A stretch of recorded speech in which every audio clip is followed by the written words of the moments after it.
આજે આપણે ગુમલી ગામે ભીલ સમાજ અને કોળી સમાજ સર્વે સંમતિ અહીંયા હાજર છે। ત્યારે આપણે એક દીકરીના લગ્ન થઈ રહ્યા છે અને એ દીકરીના લગ્ન થઈ રહ્યા છે ત્યારે સમાજને એક દાખલો બેસાડવા જેવી બાબત છે। આપણી પાસે સાહેબ છે, વિમલદાસ સાહેબ। સાહેબ, આ દીકરીના જ્યારે લગ્ન થઈ રહ્યા છે ત્યારે કેવી રીતે કંકુમાં દીકરી આપી રહ્યા છે? જી, તો આજે અમારે ગુમલી મુકામે બારિયા રમણભાઈ નવલાભાઈ, એમના સુપુત્ર બાબુભાઈ અને એમના ધર્મપત્ની શશીબેન, એમના દીકરી જ્યોત્સનાબેનના આજે લગ્ન નિર્ધાર્યા છે। તો રમણભાઈએ નક્કી કર્યું કે સમાજની અંદર કે આપણે દીકરીને વેચાય નહીં અને દીકરીને આપણે દહેજ એની પાસેથી, એના પરિવાર પાસેથી લઈએ તો આપણી દીકરી, એનો પરિવાર એ 5-10 વર્ષ સુધી એ ધંધો મજૂરી કરે અને એનું જે દેવું થાય છે, દેવું ચૂકતે કરી શકતા નથી। એટલે એમને સમાજ માટે દાખલો બેસે, એના માટે એવું નક્કી કર્યું કે રમણભાઈ એમનો પુત્ર એક ખેતીવાડી કરે છે, બીજો અમને કોઈ નોકરી ધંધો નથી, છતાંય પોતાની છોકરીને એક કંકુની કન્યા તરીકે આપવાનું અમને નક્કી કર્યું અને એના દેશ પેટે 1 પણ રૂપિયો લેવાનો નહીં। અને મહેમાન આવે તો મહેમાનમાં પણ અમે અમારી સાચી રીતથી અમને રીતભાત કરીને એમની પાસેથી પણ કોઈ પણ પ્રકારે પૈસો લેવાનો નક્કી કર્યો નથી।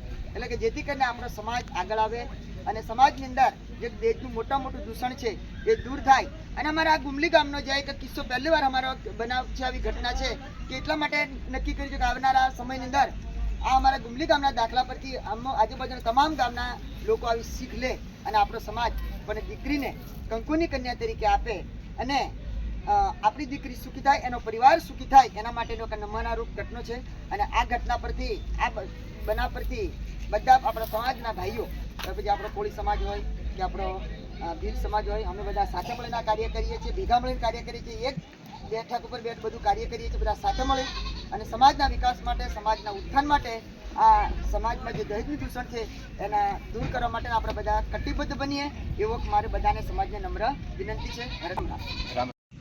આજે એક આ ગુમલી ગામે આપ જોઈ રહ્યા છો, દીકરીના જે દહેજ નથી લેવામાં આવતું, કંકુની કન્યા તરીકે આપવામાં આવે છે।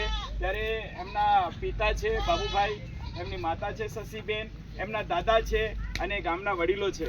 આપ જોઈ રહ્યા છો, આ સાહેબે કીધું એમ કે આ જે માતા પિતા છે એ કોઈ નોકરી ધંધો બીજો કરતા નથી, મજૂરી કરે છે, ખેતીવાડી કરે છે, તો એમને છોકરીને કંકુની કન્યા તરીકે આપવાનું નક્કી કર્યું છે। તો એમના માતા પિતાને અને એમના પરિવારને ખૂબ ખૂબ અભિનંદન। ભીલ સમાજ અને કોળી સમાજ બંને અભિનંદન આપે છે અને આવી રીતે દરેક દીકરીના માતા પિતા છે એ દરેક દીકરીઓને કંકુની કન્યા તરીકે આપે, કારણ કે કંકુની કન્યા તરીકે આપવાથી દીકરીઓ સુખી રહે છે। એના માટે આપણે દીકરીઓના દહેજ નથી લેવાના, દીકરીઓના દાપા નથી લેવાના અને આ રીતે આપણી દીકરીઓને સુખી કરવાની છે। એટલા માટે આપણે દરેક માતા પિતા આના ઉપરથી શીખ લે।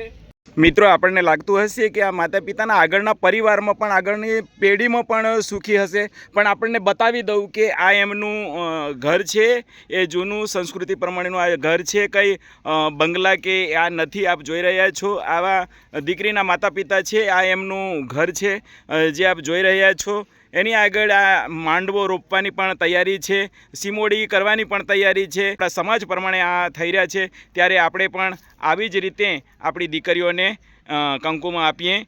તો મળીએ નવા વિડીયોમાં। આભાર।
તે